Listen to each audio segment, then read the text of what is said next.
faster than a speeding bullet, more powerful than a locomotive, able to leap tall buildings at a single bound. Look, up in the sky, it's a bird. It's a plane. It's Superman.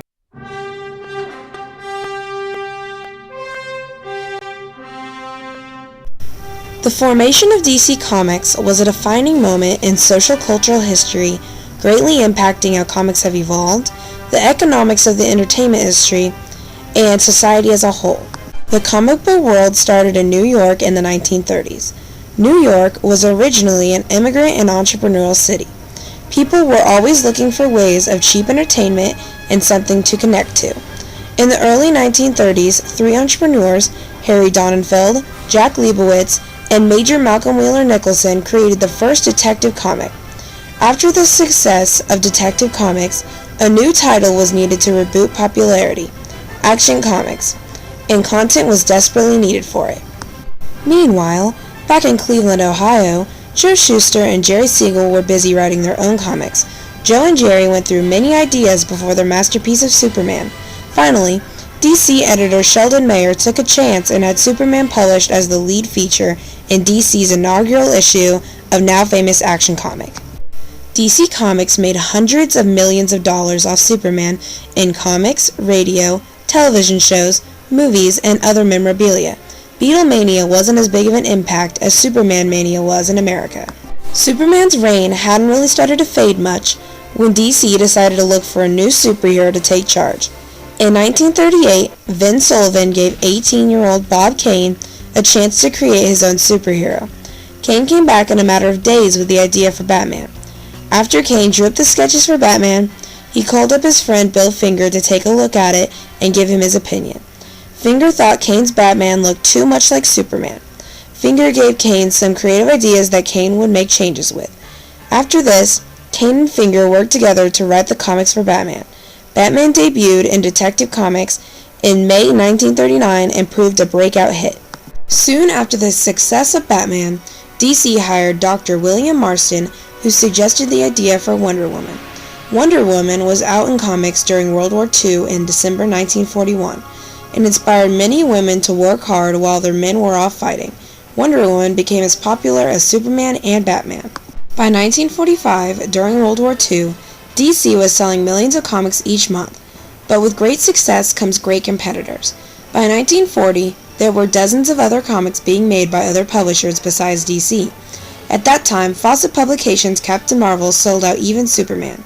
Superman became a weekly radio broadcast, finding time to talk about religious intolerance, juvenile delinquency, and even the KKK.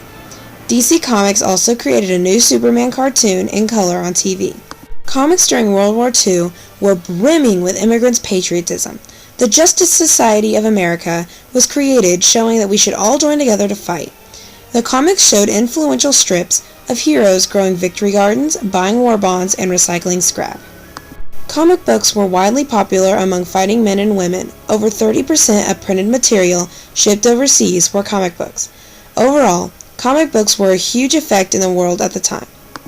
After World War II ended, comic books took a tremendous drop in sales, because at the time everyone connected superheroes with the war, and after showing the superheroes helping with war efforts, it was hard to get people interested in reading about them fighting bank robbers again.